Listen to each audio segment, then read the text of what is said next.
Noong una ko siyang nakita, alam ko nang may kakaiba sa kanya. Hindi ko alam kung dahil ba sa paraan ng pagtitig niya sa akin, yung parabang binabasa niya ang kaluluwa ko, o dahil sa malamig na simoy ng hangin na biglang dumaan nung una kaming nagkasalubong sa pasilyo. Basta may kung anong hindi maipaliwanag sa presensya niya, na parabang may dalang anino ang bawat hakbang niya. Hindi ko pa alam noon, pero ang simpleng pagkakakilala naming iyon ang magiging simula ng isa sa mga pinakakakaibang yugto ng buhay ko, isang kwento ng pagkakaibigang dinala ko sa mundo ng kababalaghan. At sa lihim na hindi ko inakalang mabubunyag. Ako si Elmer. Isang ordinaryong estudyante mula sa isang maliit at liblib na baryo sa Quezon.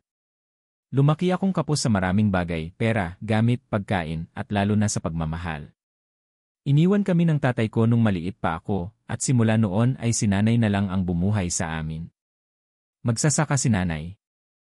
Hindi rin siya gaanong nakapag-aral kaya't kahit anong hirap, pinilit niyang mapasok ako sa mataas na paaralan sa bayan.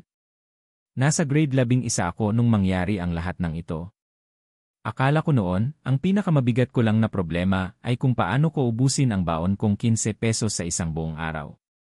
Hindi ko alam, may mas mabigat pa pala akong haharapin, isang lihim na matagal nang nananahimik, at isang pagkakaibigang susubok sa katinuan ko. Bago nagsimula ang taon, lumipat sa klase namin si Nathan. Tahimik siya, matangkad, maputla, at tila laging puyat. Hindi siya palangiti, pero may kung anong misteryo sa anyo niya na agad kong napansin. Sa klase, lagi siyang nakaupo sa pinakadulo, malapit sa bintana.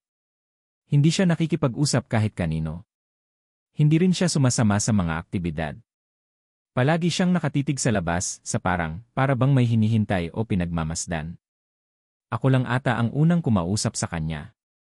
Ewan ko kung bakit, siguro dahil pareho kaming tahimik, o baka dahil may kutob akong kailangan niya ng kaibigan. Nung una, hindi siya sumasagot. Pero kalaunan, natutunan niyang umiti, kahit paminsan-minsan lang. Napansin kong tuwing kami lang dalawa ang magkasama, parang mas nagiging magaan ang aura niya.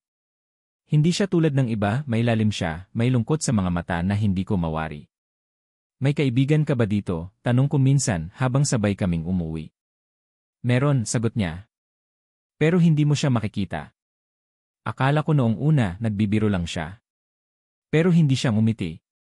At nung sinubukan kong tumawa, hindi siya sumabay. Tumingin lang siya sa akin, tapos sa mga puno sa gilid ng kalsada, na para bang may naroroon. Mula noon, may mga napapansin na akong kakaiba kay Nathan. Isang gabi, pauwi ako galing sa bahay ng kaibigan kong si Art, nang makita ko siyang naglalakad mag-isa sa gitna ng dilim, walang flashlight, walang kaba.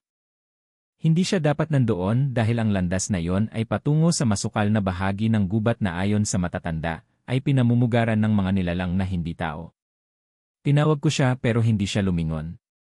Nang habulin ko siya, bigla siyang nawala sa paningin ko, parang nalunod sa dilim. Kinabukasan, tinanong ko siya tungkol doon. Ang sabi niya lang, siguro panaginip lang yon. Pero alam kong hindi ako nananaginip.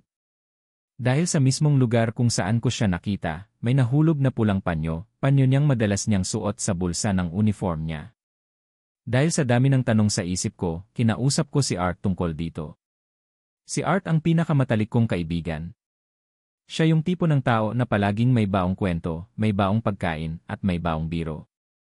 Siya rin yung klase ng kaibigan na kahit alam mong hindi naniniwala sa multo, handang samahan ka kung gusto mong mag-imbestiga sa mga madidilim na sulok ng mundo.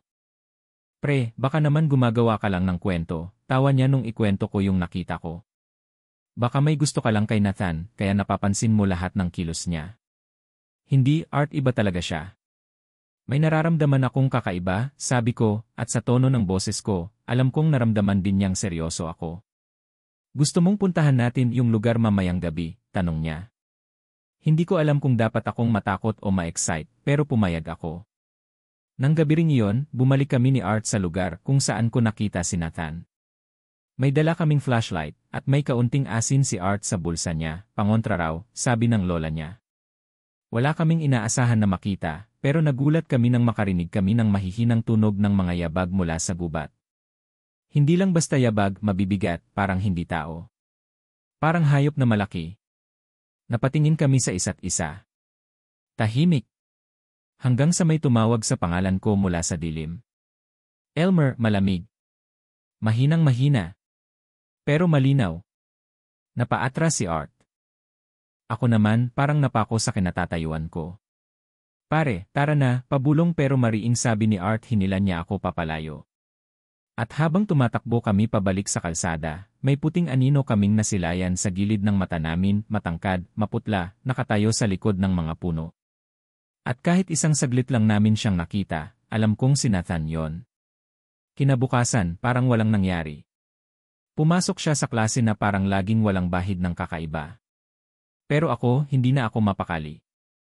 Lalo na nung sa kalagitnaan ng klase, lumingon siya sa akin, ngumiti, at bulong niya habang dumadaan sa tabi ko, "Salamat, Elmer. Alam kong hindi mo ako isusumbong."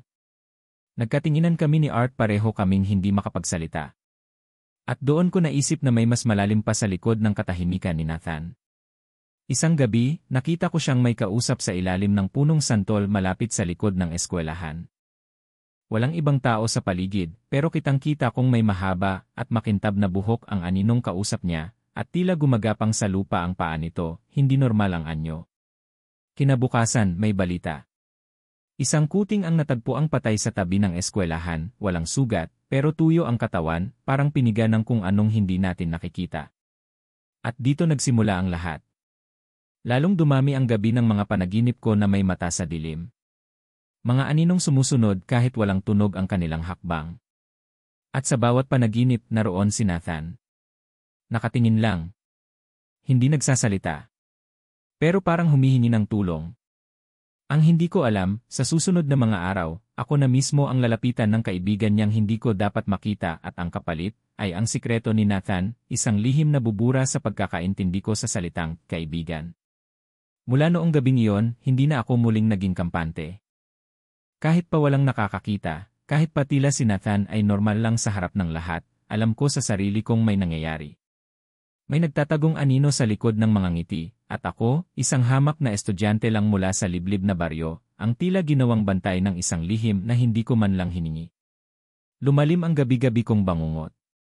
Hindi na lang basta mga mata sa dilim ang nakikita ko. Minsan, isang matandang lalaki ang lumilitaw sa panaginip ko, kulubot ang balat, may mga sugat sa katawan, at laging may daladalang baston na gawa sa itim na kahoy.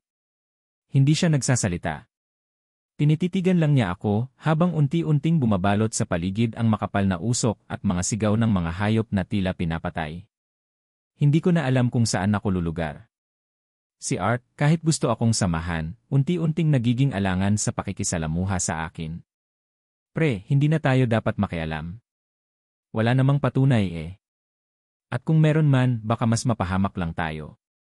Naiintindihan ko siya. Pero paano kung ako na mismo ang susunod? Hindi lang si Nathan ang may tinatagong sikreto, pati pala ang pamilya ko.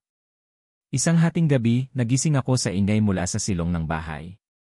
Pagbaba ko, nadatnan kong si nanay ay tila may kausap, isang matandang babaeng balot sa itim, may rosaryo sa liig, at may lumatkupas na pamaypay sa kamay. Hindi ko narinig ang usapan nila, pero nang makita ako ni nanay, mabilis niyang pinauwi ang matanda. "Anak, matulog ka na," mariin niyang sabi. "Nay, sino yon?" "Wala. Isa lang sa mga kapitbahay na humihingi ng tulong." Pero hindi siya makatingin diretsyo sa akin. At habang paakyat ako ng hagdan, narinig ko ang huling sinabi ng matanda habang papalayo, na paulit-ulit na umuukil-kil sa utak ko, "Kailangan mo na siyang ihanda. Malapit na ang ikalawang yugto." Hindi ako natulog ng gabing yon. Kinabukasan, kinausap ko si nanay. Sa una, ayaw niyang magsalita. Pero nang ipakita ko sa kanya ang lumang pulseras na natagpuan ko sa bowl ng lolo ko, isang pulserang gawa sa kahoy na tila inukitan ng sinaunang simbolo, napahawak siya sa dibdib niya at napaupo. Ang pulserang yon, sabi niya, ay minana pa mula sa aming ninuno. At hindi raw iyon basta alahas. Isa raw itong mutya, may kapangyarihang protektahan ang tagapagdala mula sa mga nilalang na hindi dapat narito sa mundo ng tao. Lolo mo hindi lang siya basta magsasaka noon, mahinang wika ni nanay. Albularyo siya. Isa siyang tagapangalaga. At ikaw, Elmer, ikaw ang huling pinili. Ayoko sanang maniwala. Ayoko. Gusto ko lang maging normal. Gusto ko lang makapagtapos, makahanap ng trabaho, makaalis sa kahirapan. Pero sa kabila ng lahat ng ayaw ko, hindi ko maitangging may bumabagabag sa loob ko. Lahat ng nangyayari ay tila itinutulak ako papunta sa isang landas na hindi ko inasahan. Kinagabihan, dumating muli ang matandang babaeng nakita ko sa silong. Pero sa pagkakataong ito, ako na ang lumapit sa kanya. Ang pangalan niya ay Lola Sean. Isa siyang tagabantay rin ayon sa kanya. Matagal ka na naming binabantayan, Elmer. Hindi aksidente ang pagkakakilala mo kay Nathan. At hindi rin siya ang tunay na panganib. Napakunot no ako. Ano pong ibig niyong sabihin? May nilalang sa paligid niyong paaralan. Isang matandang aswang, hindi na tulad ng karaniwang alam nyo. Marunong siyang magpalit anyo. Marunong siyang manlinlang. Siya ang gumigising sa mga dating tulog.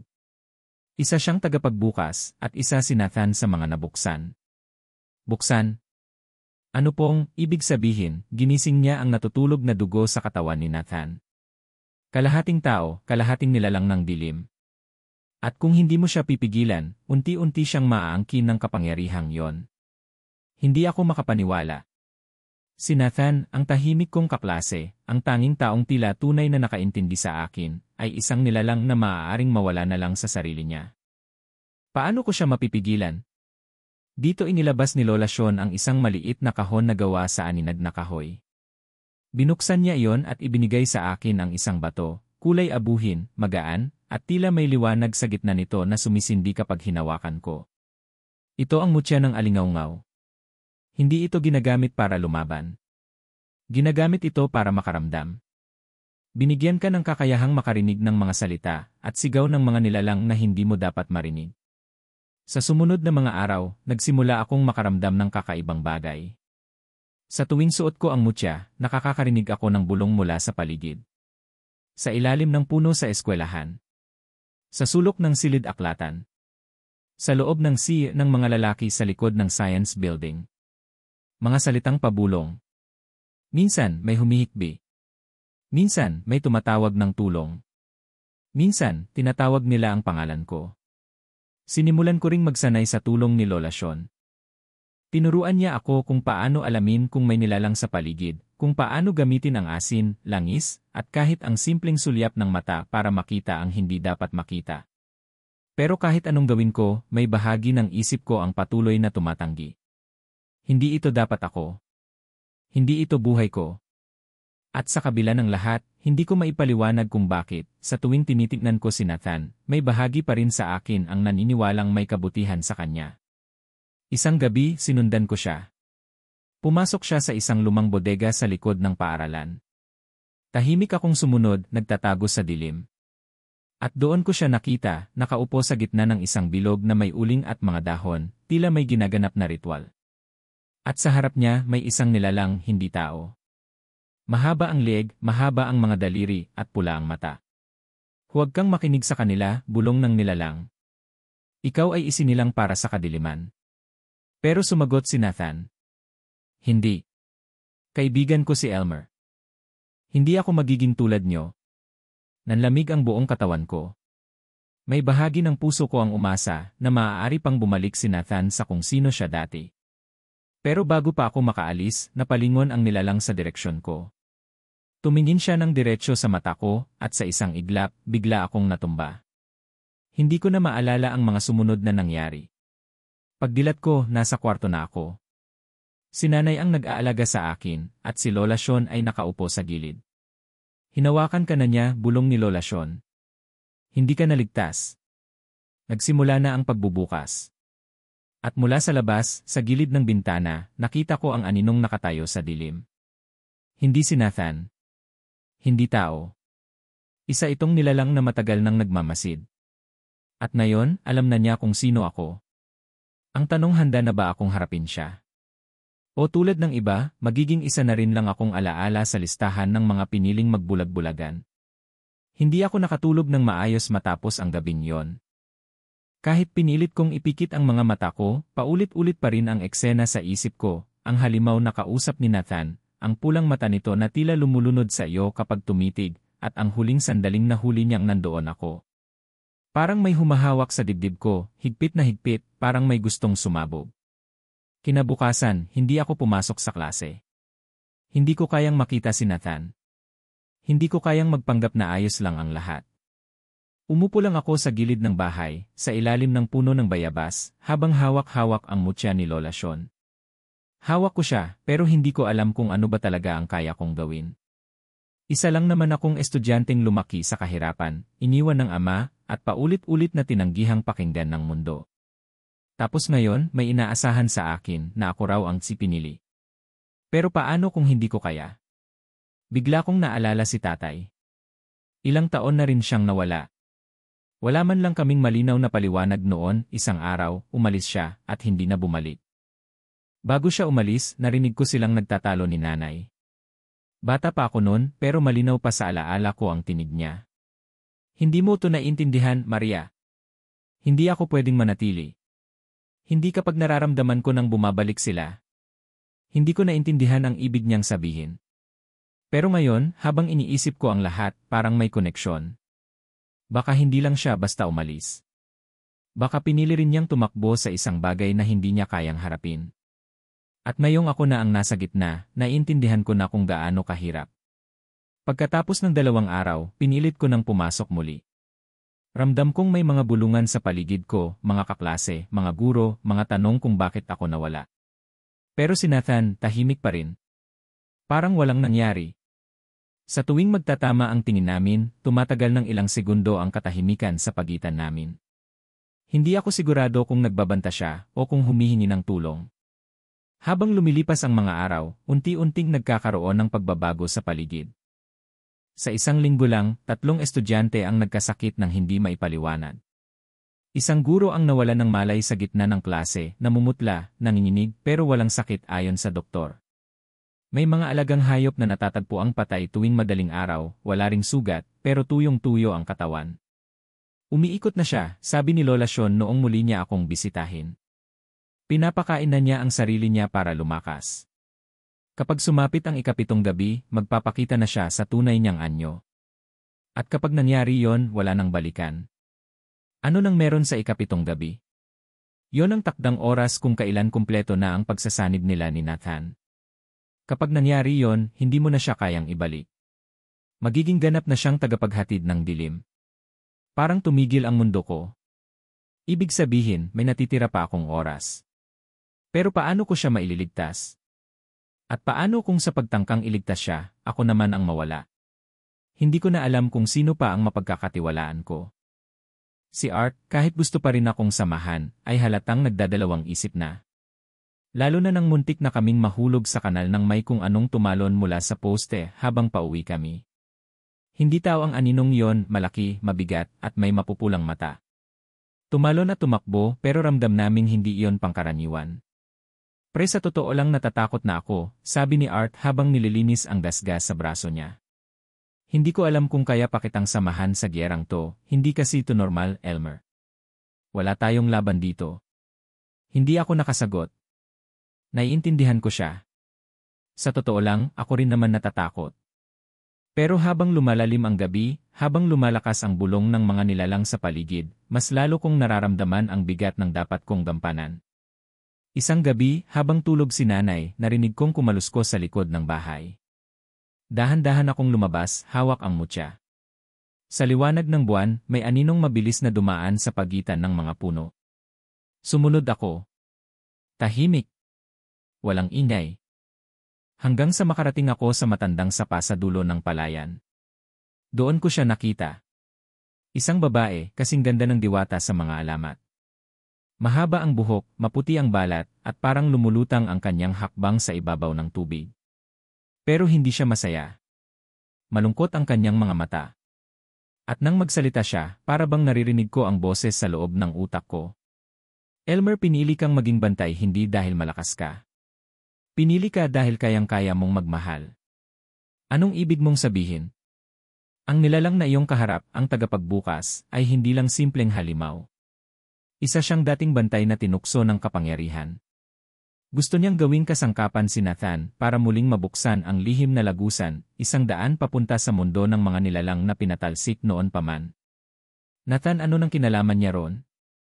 Siya ang may dugo ng tagapagbantay at nang naligaw. Kalahating tao, kalahating nilalang. Siya ang perpektong sisidlan. Pero kung pipiliin niyang manatiling tao, maaari pa siyang iligtas. Napaluha ako. Kasi totoo nga, hanggang ngayon, sa kabila ng lahat, gusto ko pa ring mailigtas si Nathan.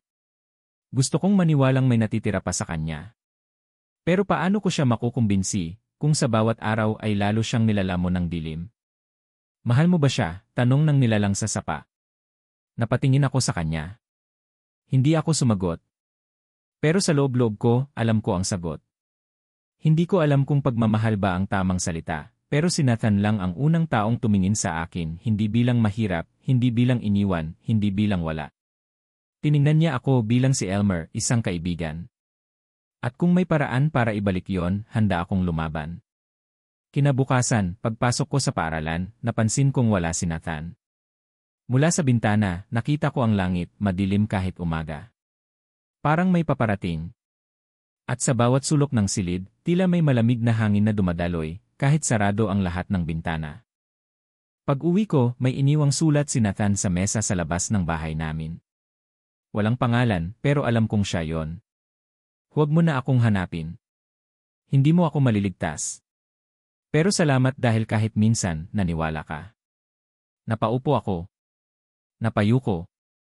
At doon ko naramdaman ang pinakamalalim na sakit, ang sakit ng pagkatalo. Ang sakit ng pagkawala. Pero kahit mahirap, tumayo ako. Pinunasan ko ang luha ko. Hindi pa tapos ang lahat. Kung kailangang sungin ko ang dilim para maabot siya, gagawin ko. Kasi minsan, ang totoong lakas ay hindi nakukuha sa pagsuntok, kundi sa pagtitiis. At sa paniniwalang kahit sa gitna ng kadiliman, may pag-asa pa ring sumiklab ang liwanag. Sa susunod na gabi, haharapin ko siya. At kung totoo ngang darating na ang ikapitong gabi, kailangan ko nang magdesisyon, bilang isang anak, bilang isang kaibigan at bilang isang bantay. Mula nang matanggap ko ang sulat ni Nathan, tila mas bumigat ang hangin sa paligid ko. Hindi lang dahil sa takot, kundi sa lungkot na hindi ko maipaliwanag. Parang may bahagi sa puso kong pumutol, pero hindi pa tuluyang bumigay. At habang palapit ng palapit ang ikapitong gabi, mas lalo kong nararamdaman ang paglapit ng dilim. Bawat umaga, nagigising akong may malamig na pawis.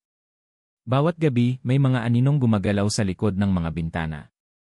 May minsan pa nga, habang naglalakad ako pa uwi, biglang nawawala ang mga tunog sa paligid, wala kang maririnig kundi ang pintig ng puso mo, at ang kakaibang ugong sa tenga na parang may bumubulong ng hindi mo maintindihan. Bakit parang mas lumalakas sila? Tanong ko kay Lola Sean, habang naglalagay siya ng asin sa paligid ng bahay.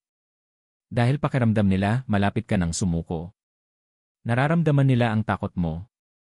Kaya't lalo silang nagiging matapang. Hindi ko alam kung totoo yon. Pero hindi ko rin maitangging may parte sa akin ang gusto ng bumitaw. Hindi dahil mahina ako, kundi dahil pagod na rin akong laging ako ang kailangang lumaban. Si Art, sa kabila ng takot niya, ay hindi pa rin ako iniwan. Pre, sabi niya isang gabi habang nagpapahinga kami sa lumang kubo sa likod ng eskwelahan, kung totoo ngang darating na ang laban gusto kong kasama mo pa rin ako. Kahit takot ako. Kahit hindi ko alam kung anong kahihinatnan natin. Sigurado ka ba, Art? Tanong ko. Kasi pag pinasok mo to, baka wala nang balikan. Tumango siya. Mas natatakot akong wala akong ginawa habang unti-unti kang nilalamon ng problema mo. Kaibigan kita, Elmer. At hindi kita iiwan. Hindi ko man nasabi sa kanya ng diretsyo, pero salamat, Art, kung hindi dahil sa'yo, baka matagal na akong bumigay. Simula noon, sinimulan naming maghanda. Hindi tulad ng mga pelikula na may espada o agimat, kami, luma at makalumang paraan ang meron lang. Si Lola Sean ang nagturo sa amin. Alat, langis, buntal na kawayan, mga dasal na isinulat sa dahon ng saging. Lahat ito, sabi niya, may gamit kung alam mong paano gamitin. Tuwing gabi, nag-ensayo kami. Hindi para makipaglaban, kundi para manatiling buo kapag humarap na sa dilim. Ang mutya ko ay lalong umiinit tuwing malapit ang panganib. Sabi ni Lola Sean, tanda raw yon na malapit na ang bukas ng lagusan. Ika-6 na gabi na nang biglang nagkaroon ng sunod-sunod na insidente. Sa eskwelahan, may mga estudyanteng bigla na lang sumisigaw at nawawalan ng malay. May isang guro ang nahulog sa hagdan, tumilapon, pero ayon sa mga nakakita, parang may humila sa kanya pababa. Sa plaza, isang matandang pulubi ang natagpuang patay, nakatirik ang mata, pero walang kahit isang sugat. Ang sabi ng doktor inatake sa puso. Pero ang katahimikan sa mukha ng pulubi at ang itim na likido sa gilid ng bibig niya ay ibang klase. Gumagalaw na siya, bulong ni Lola Sean. Nagpapakita na siya ng kapangyarihan. Gusto niyang malaman mong wala kang laban. Gabi ng ika-6, habang nakaupo kami ni Art sa ilalim ng bituin, tinanong niya ako, naalala mo ba nung sinuntok ka ni Jello noong grade 6 tayo? Napangiti ako. Sinabunutan mo siya. Pero umiiyak ako habang ginagawa ko yon. Dahil kahit gusto kitang ipagtanggol, takot din ako sa kanya. Bakit mo pa rin ginawa? Tumahimik siya. Saka sumagot, dahil hindi mo kailangan maging matapang para tumindig. Minsan, sapat na yung ayaw mong mawala ang isang taong mahalaga sa'yo. Napatingin ako sa kanya. Gusto ko siyang yakapin, pero hindi ako sanay. Kaya umiti na lang ako. Salamat, Art, kahit kailan, hindi mo ako sinukuan. Nagsimula nang umihip ang malamig na hangin. Parang pinapaalala sa amin na malapit na ang wakas. Kinagabihan, habang natutulog si nanay, may biglang kumatok sa pinto. 3 mahihinang katok lang, pero sapat na para magising kami. Lumapit ako sa pinto, dala ang mutya. Nang sumilip ako, walang tao. Pero may naiwan na bagay sa harap ng pinto, isang lumang manika, gawa sa tela, at nakatusok ang karayom sa dibdib nito. Dali-dali ko itong binuhusan ng asin at sinunog. Isa na yon sa mga paalala, sabi ni Lola Sean. Tandaan mo, Elmer. Hindi lang katawan ang nilalaso nila. Pati isipan. At totoo nga. Mula noon, parang may boses na laging bumubulong sa akin, boses na gaya ng kay Nathan. Malumanay. Malambing. Pero puno ng lungkot. Hindi mo sila maililigtas. Sa huli, mawawala rin sila. Gaya ng tatay mo. Pinilit kong isara ang isip ko sa boses na yon. Pero habang lumalapit ang ika-7 gabi, mas lalong lumalalim ang bulong. At mas nagiging totoo ang takot. Hanggang dumating ang gabi bago ang takdang araw. Habang nasa bubong ako, nagbabantay, may nakita akong anino sa gilid ng gubat. 1, 2, 3. Mga matang kumikislap sa dilim. Hindi sila lumalapit, pero ramdam kong nakatingin sila sa akin. Parang inaabangan lang ang tamang oras. Nang gabing yon, humigpit ang hawak ko sa mutya. Dumidilim ang langit kahit wala pang ulan. Tahimik ang buong paligid. Kahit ang mga aso sa kalsada, hindi umiimik. Tila buong mundo ay humihinga ng sabay, naghahanda sa isang pagsabog. Bukas na ang ika-7 gabi, bulong ni Lola Sean habang pinipinturahan ng itim na langis ang gilid ng bintana. Sa ganitong oras bukas, malalaman natin kung anong kayang gawin ng isang pusong pinili at ng isang pusong nilamon. Hindi ako nakasagot. Hindi dahil wala akong alam, kundi dahil ayokong marinig ang takot ko sa sarili kong tinig. Nang gabing yon, bago ako matulog, tiningnan ko ang lumang larawan namin ni Nathan, yung kuha noong intrams namin, naka-jersey kaming dalawa, nakaakbay, nakangiti. Tanong ko sa sarili ko, nasaan na yung Nathan na yon? At ang mas masakit, ako pa ba ang Elmer na kayang lumaban para sa kanya? Bukas, haharapin ko ang lahat ng tanong. Pero ngayong gabi, pipikit muna ako. Hahawakan ko ang mutya. Hahawakan ko ang pag-asa. At kahit nanginginig ang puso ko, mananatili ako sa paniniwala na may dahilan kung bakit ako ang pinili. Kahit nasa dilim na ako, mananatili akong nakatingin sa liwanag. Hindi ako nakatulog ng buo noong gabi bago ang ika-7 gabi. Kahit pilitin kong magpahinga, palagi akong nagigising sa malamig na hangin at mga alingaungaw ng boses na hindi ko alam kung panaginip lang ba o may nanunuot na sa isipan ko. Bawat pagdilat ko ng mata, pakiramdam ko may nakatitig sa akin mula sa dilim. Pagkaumaga, tila mas mabigat ang langit. Makapalang ulap, parang palaging hapon kahit bagong sikat pa lang ang araw. Tahimik ang buong baryo. Maging ang mga bata ay hindi lumalabas ng bahay. Parang alam ng lahat na may parating, isang bagay na hindi na kayang itago ng dasal o asin sa paligid. Si Lola Sean, abalang-abala sa paghahanda. Nag-ukit siya ng mga palaspas na may mga simbolo na hindi ko pa nakita noon. Sabi niya, ito raw ang huling proteksyon kung sakaling hindi ko kayanin ang hamon. Si Art naman, bagaman tahimik, ay hindi umalis sa tabi ko. Pero ramdam kong may bumabagabag sa kanya. Art, Tanong ko habang inaayos namin ang mga bote ng langis sa paligid ng bakod, may gusto ka bang sabihin? Napatingin siya sa akin, tapos umiwas agad ng tingin. Wala, pre. Kinakabahan lang siguro ako. Hindi ako nakumbinsi. Kasi mula pa kagabi, may napapansin na akong kakaiba sa kilos niya. Madalas siyang tulala. Minsan, para bang may kinakausap siya na hindi ko nakikita. Pero ayokong questionin. Baka takot lang talaga. Ako rin naman, hindi ko masabi kung buo pa ba ang loob ko o puro takot na lang ang natitira. Lumalim ang gabi. Isa na lang ang kandilang hindi pa nauupos sa altar ni Lola Sean. Sumapit na ang oras. Tapos may kumalabog sa bubong. Isa. Dalawa. Tatlong sunod-sunod na tunog. Para bang may mabibigat na bagay na bumagsak. Sinundan ito ng malalakas na hampas sa bintana. Parang may mga kuko na pilit pumuputok sa salamin. Dito na sila, sabi ni Lola, habang hawak ang baston niyang may ukit ng lumang baybayin. Huwag kayong lalabas hanggat hindi pa handa. Ngunit bago pa man kami makalapit sa altar, may biglang humila kay Art palabas sa pinto. Napasigaw ako, iri. Dali-dali akong humabol. Sa labas, madilim. Tanging liwanag ng buwan at ng mutya sa lig ko ang tumutulong sa paningin ko. Naririnig ko ang sigaw ni Art mula sa gubat. Tumakbo ako. Hindi ko na naisip kung delikado, ang nasa isip ko lang, kailangan ko siyang iligtas. Ngunit pagdating ko sa gitna ng gubat, wala si Art, ang nakita ko lang, sa ilalim ng puno ng akasya, ay si Nathan. Pero hindi na siya ang Nathan na kilala ko. Mas matangkad siya ngayon. Mas maputla ang balat, parang wax. Ang mga mata niya, kulay uling, walang emosyon, walang liwanag. At sa likod niya, lumalabas mula sa anino ang isang nilalang, itim na itim, mahaba ang lieg, at may pakpak na parang balat ng paniki. Elmer, mahinang sabi ni Nathan. Bakit ka pa sumunod? Nathan, bumalik ka na. Hindi pa huli ang lahat. Ngunit mumiti lang siya ng isang ngiting malamig, mapait. Hindi na ako si Nathan. At matagal nang huli ang lahat. Bigla siyang lumapit. Tumigil siya sa harap ko, mga pulgada lang ang pagitan namin. Alam mo ba kung bakit ikaw ang pinili? Napakunot ang noo ko. Dahil ako raw ang bantay, hindi lang yon. Tumingin siya sa likod ng balikat ko. Dahil ikaw mismo ang dahilan kung bakit bumukas muli ang lagusan. Anong ibig mong sabihin? Ang mutya mong hawak, galing yan sa isa sa mga tagabantay.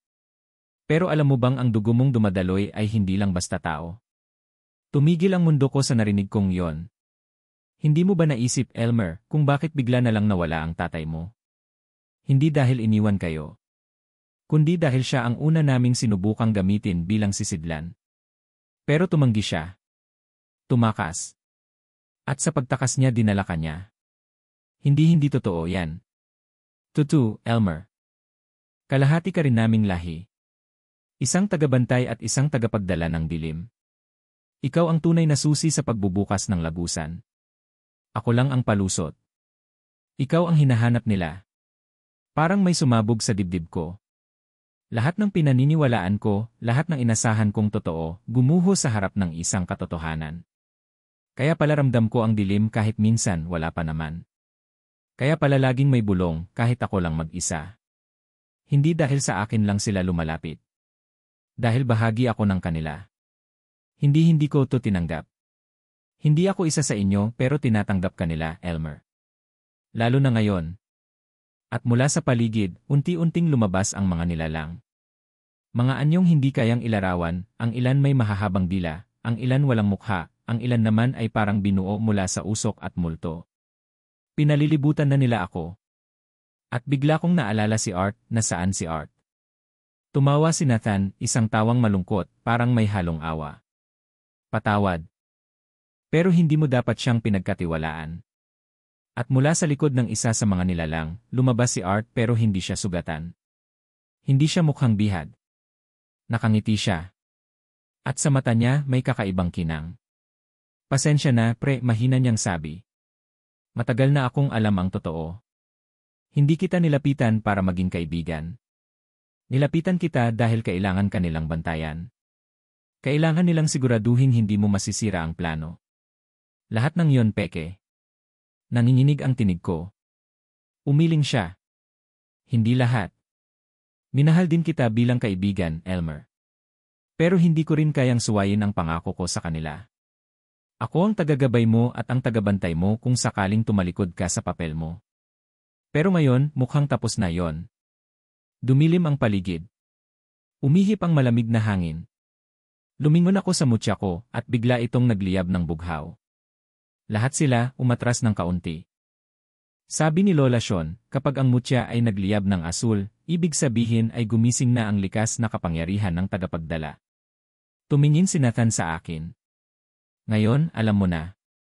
Tanong na lang, Elmer, saan ka papanig? Hindi ko alam ang isasagot. Ang puso ko pinupunit ng sakit, galit at pagkalito. Ako ba ay isa sa kanila? O ako ba'y may kakayahang pumili ng sarili kong landas? Sa harap ng dilim, iisang sagot lang ang alam kong totoo, hindi ko hahayaang lamunin ako ng takot. Ngunit bago pa man ako makakilos, isang malakas na alingawngaw ang umalingawngaw sa paligid. Isang tinig na parang sa isang matandang babae, pero may lakas ng kulog. Elmer! Hawakan mo ang mutya. Alalahanin mo kung sino ka. Boses yon ni Lola Sean. At sa saglit na yon, lumiwanag ang buong gubat sa bughaw na apoy na mula sa palad ko. Napasigaw ang mga nilalang. Si Nathan umatras. Si Art napayuko. Pero ang huli kong nakita bago tuluyang pumutol ang ulirat ko ay isang aninong unti-unting bumababa mula sa ulap, tila nilalang ng liwanag o multo ng isang nakaraan. Pagdilat ko, wala na sila. Tahimik na uli ang gabi. Pero alam kong hindi pa tapos ang lahat. Dahil bukas, pipiliin ko kung sino talaga ako. At sa pagpili kong yon, maaaring may mawala o may mabawi. Ngunit isang bagay ang sigurado, hindi ako magpapagamit. At hindi ko hahayaang ang dilim ang magdesisyon para sa akin. Ang buong katawan ko ay tila bumigat nang dumilat ako. Parang may bakal sa dibdib ko, at bawat hinga ay parang hinihila ng daang taong pagod. Sa paligid, amoy ko pa rin ang abo at sinunog na dahon. Tahimik ang paligid pero hindi mapayapa. Parang bago ang bagyo, kalma pero puno ng banta. Gising ka na, sabi ni Lola Sean mula sa gilid. Hawak niya pa rin ang baston na yari sa kahoy ng balete. Hindi pa huli, Elmer. Pero wala ng oras. Tumayo ako kahit nanginginig ang tuhod ko. Sa bintana, kita ang langit itim, parang nilamon ng usok. Wala ni isang bituin. Ang buong baryo, tahimik. Wala ni isang tao sa kalsada. Parang iniwan na ng mundo ang lugar na to, nasaan sila, tanong ko. Tapos na ang pagtatago, sabi ni Lola. Nagtipon na sila sa dulong ubas.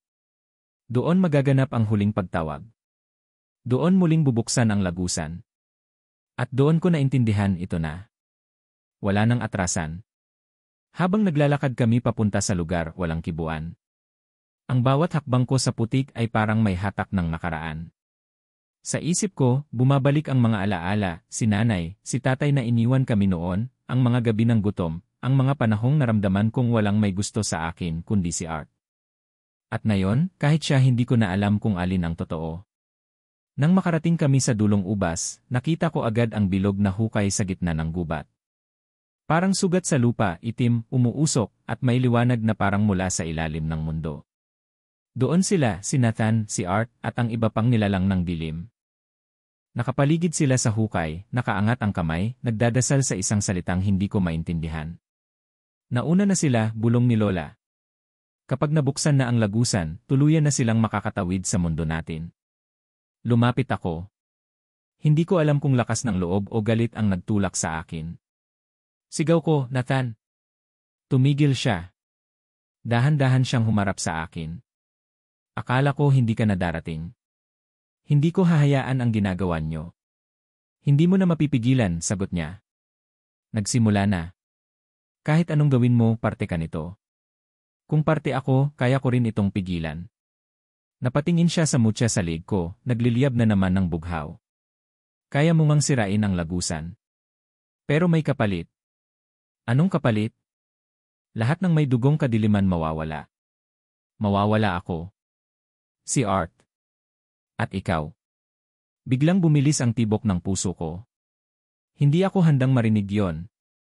Alam kong kalahati ako ng nilalang ng dilim pero hindi ko akalaing kailangan kong isuko ang sarili ko para lang maisara ang lagusan. Kung pipiliin mong sirain ang lagusan, dagdag ni Nathan, mamamatay ka rin. Tumingin ako kay Art, tahimik lang siya pero may lungkot sa mata niya. Lumapit siya sa akin at sa unang pagkakataon, nagpakumbaba siya. Pre, hindi ako perpektong kaibigan. Maraming beses na sana kitang binigyan ng dahilan para layuan ako. Pero pinili mong manatili. Kung kailangan mong gawin yon para sa lahat, para sa sarili mo, handa akong mawala. Umiyak siya. At sa gitna ng dilim, yon ang pinakamalinaw na liwanag.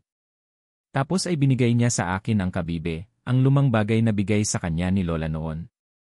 Ito raw ang tulong sa huling hakbang. Isa raw itong susi sa pagsarado, hindi sa pagbubukas.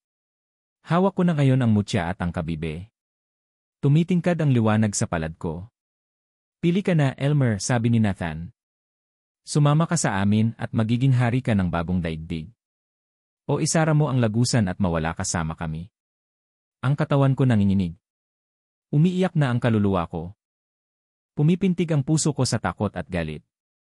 Pero sa gitna ng lahat ng iyon, isa lang ang tanong sa isip ko, kung may kapangyarihan akong pumili, anong klaseng mundo ang gusto kong iwan? Napatingala ako sa langit. Huminga ako ng malalim.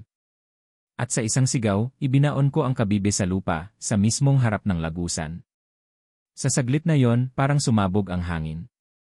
Umikot ang alon ng liwanag, bughaw na apoy na tumama sa bawat nilalang ng dilim. Nagsisigawan sila. Si Nathan, napaatras, pero hindi siya tumakbo. Sa halip, humawak siya sa dibdib niya at mumiti. Salamat, Elmer. Ngayon, malaya na rin ako. At siya'y unti-unting nawala sa usok. Si Art, tinamaan ng alon ng liwanag. Napasigaw siya sa sakit, pero hindi siya nawala. Sa halip, bumagsak siya sa lupa at nanghihina, pero buhay. Bumalik ang katahimikan. Ang lagusan, nagsara na. Ang hukay, muling nabalot ng lupa at damo. Wala nang bakas ng dilim. Tanging amoy ng hangin at liwanag ng araw ang naiwan. Lumapit si Lola Sean. Hindi ka pinili para maging tagapagdala ng kapahamakan. Pinili ka para pumili ng sarili mong daan. Tumingin ako sa paligid. Si Art, humihina pero may sugat. Lumapit ako sa kanya, inalalayan ko siya. Buhay ka pa, sabi ko. Siguro dahil pinili mong manatili sa liwanag, bulong niya, may ngiti. Naglakad kami pa uwi, magkabilang sugatan, pero magkasama. Nang makabalik kami sa baryo, nakita naming muling nagkakabuhay ang paligid. Lumabas ang mga tao. Ang langit, maliwanag. Tila may tinanggal na ulap sa paligid. Maging ang mga matandang dati takot sa anino, ngayoy mumiti sa amin. Pero sa gabi bago ako matulog, narinig ko ulit ang bulong. Hindi na ito boses ng takot, kundi boses ng paalala. Elmer, hindi natatapos ang kadiliman. Pero palagi kang may pagpipilian. Sa salamin, nakita kong bahagyang kumislap ang mutya. At doon ko naisip, maaaring tapos na ang laban ngayon, pero ang giyera hindi pa. At baka sa susunod, hindi na lang ako ang may dalang liwanag. Baka ikaw na. Pagkatapos ng lahat, pagkatapos ng lagusan, ng liwanag, ng pagkawala, tahimik ang mundo. Isang uri ng katahimikan na hindi ko nasanay marinig. Hindi ito kagaya ng dating katahimikan ng gabi sa baryo, kung saan ang dilim ay punang panlalamig at takot. Ito'y ibang klase. Katahimikan na parang bumubulong, tapos na. Pero huwag kalilimutan. 3 araw akong hindi lumabas ng bahay. Pinahina ako ni Lola Sean. Wala nang aswang sa paligid, pero may mga sugat pa rin na hindi kayang gamutin ng kahit anong mutya. Sa dibdib, sa alaala, sa puso. Sa bawat pagmulat ko, naaalala ko si Nathan, ang klase naming misteryoso, ang tinuring kong kalaban, at sa huli, isa palang taong katulad ko. Isa lang ding naligaw, napagod, at kumapit sa dilim. Si Art naman, habang buhay nang magkakaroon ng pilat sa likod ng kamay.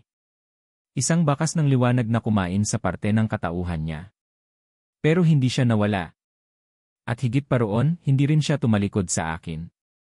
Sa halip, mas lalo kaming naging totoo sa isa't isa. Hindi na lang kami magkaibigang binuo ng biruan at kwento. Magkaibigang tumawid sa bingit ng kamatayan. Magkaibigang may mga bahid ng dilim pero sabay na piniling bumalik sa liwanag.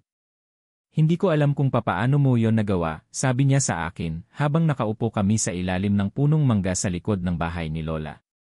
Ni ako, hindi ko alam, sagot ko. Pero siguro kasi, para na akong walang ibang pwedeng balikan. Kaya ang tanging daan ay pasulong. Tahimik kaming pareho. Sa di kalayuan, naririnig ang tilaok ng manok at ingay ng mga batang naglalaro. Ang baryo muling nabuhay. Wala na ang mga nawawalang alagang hayop. Wala na ang mga bangungot. Pero hindi rin naman madaling makalimot ang mga tao. Si Aling Puring na nawalan ng anak dahil sa huling gabi ng paglapit ng dilim, tuwing gabi ay nagsisindi ng kandila sa labas ng bahay nila. Para raw sa kaluluwang naglakbay. Si Mang Eladio, dati lasinggero at takot sa anino, ngayon ay palaging maagang gising, nag-aalay ng panalangin tuwing bukang liwayway. At ako? Bawat araw, sinusubukan kong maging mas totoo sa sarili. Nalaman ko na ang dugo ko'y may bahid ng hindi karaniwan. Nasa ugat ko'y may lahing matagal nang itinago, tinakasan. Pero sa halip na itago ito, tinanggap ko. Hindi para ipagmalaki, kundi para hindi ko na ulit hayaan ang sarili kong maging bulag sa mga banta, o sa mga biyayang kasama nito. Isang gabi, bumisita ako sa puntod ni nanay. Dala ko ang lumang mutya at ang kabibe, pareho ng walang liwanag, pero parang may bigat pa rin sa kamay. Ma, bulong ko habang nilalapag sa tabi ng bato ang mga yon, salamat sa lahat. Salamat sa lakas. Sa katahimikan mo noon na ngayon naintindihan ko na. Sa bawat gabi na umiiyak ka sa tabi ko, pero pinili mong tumayo kinabukasan. Ikaw pala ang una kong guro sa pakikipaglaban. Pumikit ako at sa loob ng ilang saglit, parang narinig ko ang boses niya. Hindi malakas, hindi malinaw, pero sapat para maramdaman kong andyan pa rin siya. Sa hangin, sa liwanag ng buwan, sa puso ko. Pagbalik ko sa bahay, inabutan ko si Lola Sean na nakaupo sa duyan, naglalala ng bagong pangontra. Tumabi ako sa kanya. Lola, tanong ko, tapos na ba talaga?